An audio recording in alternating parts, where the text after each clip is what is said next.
कभी कभी लोग हमारी जिंदगी से जाते नहीं, बस जवाब देना बंद कर देते हैं। और जब हमें एहसास होता है तब तक बहुत कुछ पीछे छूट चुका होता है। कुछ चिट्ठियां पढ़ने में देर हो जाए तो सिर्फ शब्द नहीं, लोग भी चले जाते हैं। उसे कभी कुछ नहीं चाहिए था, ना प्यार ना वक्त, बस चाहिए तो एक एहसास। शिवम रोज सुबह उठते ही उस तारीख को देखता। वो तारीख जैसे उसकी उम्मीद, उसका सपना बन चुकी थी। वो अकेला था। नहीं, अकेला तो शायद तब होता जब कोई होता और वो उसे खो देता। पर शिवम की कहानी थोड़ी अलग थी।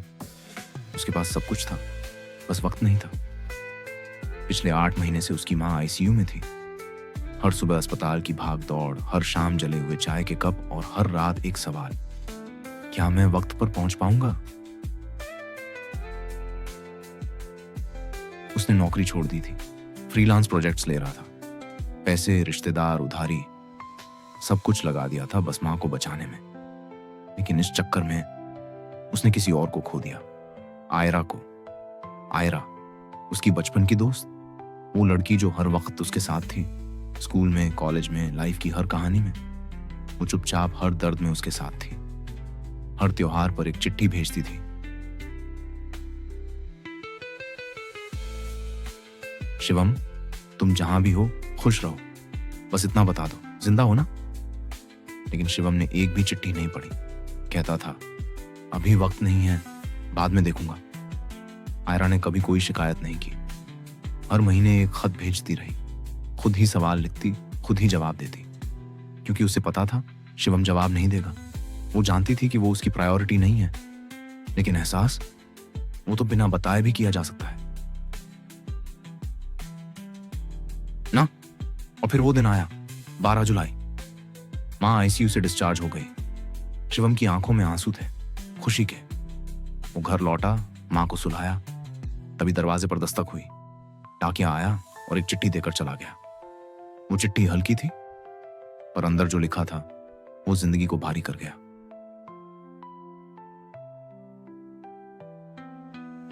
शिवम, शायद अब जब तुम ये खत पढ़ रहे हो, मैं तुम्हारी जिंदगी से जा चुकी हूं। मैंने कोशिश की, बहुत की, लेकिन अब थक गई हूं। 7 साल काफी नहीं थे शायद। तुमसे कुछ मांगना नहीं चाहती, सिर्फ ये जानना चाहती थी, क्या कभी तुम्हें मेरा इंतजार महसूस हुआ था? मैंने तुम्हें कभी जरूरत नहीं समझा। तुम मेरा एहसास थे, लेकिन अब वो एहसास भी थक गया है। शुक्रिया, मेरी चुप्पियों को कभी समझने की कोशिश ना करने के लिए। शिवम फर्श पर बैठ गया। एक हाथ में मां की दवाइयां थीं, दूसरे हाथ में आयरा की आखिरी चिट्ठी। वो चिट्ठियां खोलता गया, एक के बाद एक। हर चिट्ठी में एक सवाल था, एक उम्मीद थी, और हर जवाब अब बहुत देर से आया था। कभी कभी जिंदगी हमें सब कुछ देती है, पर तब जब हम उसे संभाल नहीं सकते। शिवम के पास अब मां थी, पर अब वो आवाज नहीं थी जो कहती थी, मैं हूं ना शिवम। अब बस एक सन्नाटा था जिसमें आयरा की चिट्ठियां गूंज रही थी। एहसास, वो नहीं जो वक्त आने पर समझे जाए। एहसास वो हैं जो वक्त से पहले महसूस हो जाए। क्या आपके पास भी कोई ऐसा है जिसकी चुप्पियां कभी आपने अनदेखी कर दी हो? वो गई नहीं थी, बस थक गई थी। इंतजार करते करते उसकी खामोशियां भी जवाब दे गईं।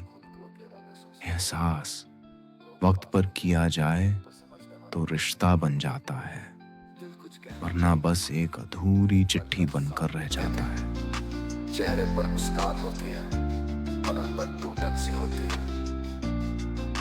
अकेलापन सिर्फ तन्हा रहने का नाम नहीं है, ये उस खालीपन का नाम है जहाँ कोई तुम्हारे खामोश दर्द को भी नहीं सुन पाता। पर याद रखो, हर अंधेरा हमेशा नहीं रहता।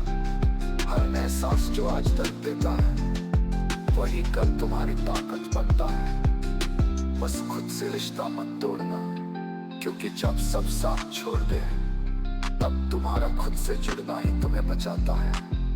ये था एक एहसास, तन्हाई का, सच्चाई का और उम्मीद का। मिलते हैं फिर अगले एहसास के साथ।